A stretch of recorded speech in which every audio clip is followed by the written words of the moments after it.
Coach Bo's on the field today. Do you have a timeline for when he might be back to full health? Yeah, I think it's just going to depend on how quickly he progresses. We have a plan to give him more every single day, but we're going to have to get some feedback from him at how it's feeling, and we just don't want to have any more setbacks. I see athletic tape on his calf. Is it a calf situation? Yeah, I mean, it's the leg. It's from the injury, that he had in Ottawa. So I don't know. I'm not a doctor, that, Matt. I mean, I don't know the specifics, but it's from that injury. Do you anticipate him being ready week 1? I do. I anticipate him getting more reps every day, and unless there's a problem. So I thought he threw the ball well today. Is there such thing as load management in training camp for a guy like that? 100%. Especially for our older players, our bigger players. You got to kind of keep an eye on them. Guys that have come off injury, like we talked about with McGriff the other day, you just have to. It's a quick camp, so it's a fine line between getting them enough reps to be ready for the season, and then making sure they're healthy for that. So we'll keep an eye on it. Speaking of one of the big guys, Joel had some injury issues last year. Mm-hmm. How are you managing him in this camp? Yeah, I mean, we're just going to monitor it as we go, and really, honestly, nowadays, I'm listening to the doctors and the training staff, and I really rely on them to tell me when they're ready, and then rely on the players' feedback to tell us, how they're feeling once they start getting back into practice. At that spot you've had at the tackles there's a couple of guys with experience, Jordan, of course, and there's also an interesting guy, the guy that played offensive line basically through most of his college on the defensive line. Yeah. Defensive line. Talking about Bordner. Yeah. No, we got a couple of good guys that are new to the team that have the ability to play tackle. So that's another one that's it's going to be a good battle for us. Is that one of the? Is he one of those guys that you'd be looking at as a project, maybe? I mean, just because he hasn't played that much. Or? I wouldn't classify him as a project. Okay. Yeah, he's pretty polished with what he's doing right now. When it comes to battles, we got Bailey. We got Flint back. That creates an interesting situation. Yeah, I mean, the best guy's going to win that job, and it's good to have options. So both guys with some experience. He looked good last year, I felt. Yeah. How did you feel about him? I agree. No, I did. I thought he did look good. What have you seen from Powell so I far? mean, I got to watch practice. He's certainly more confident. His leadership, he knows he belongs now, and there's something to be said for that. He made a couple plays today that I thought were outstanding. He made one that I was pretty upset with him about early in camp. You should ask him about it. I mean, he's improving, and I'm not going to get into specifics, but I'm really trying hard to get him some things that I think he needs to work on, that we didn't have time to work on last year, just to kind of elevate his game even more. Scott, how will Jared Bain's coaching role evolve through camp, knowing the kind of relationship that he built with you last season, and what his role will be this year? Yeah, again, with JB, has aspirations to be an offensive coordinator, highly intelligent. I think we see the game similarly.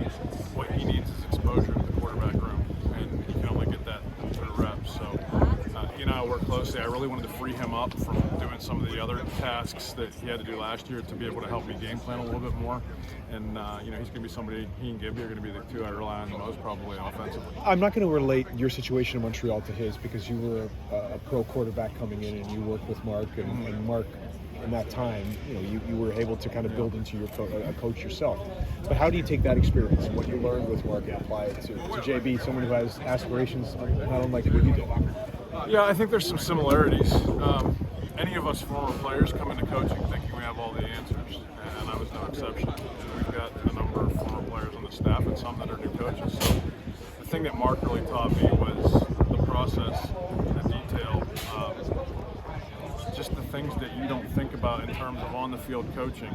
Just the organization of making sure you guys have everything they can have to be successful. Those were all things that in addition to learning, his version of the West Coast offense. But there's so much. Mark taught me how to be a head coach.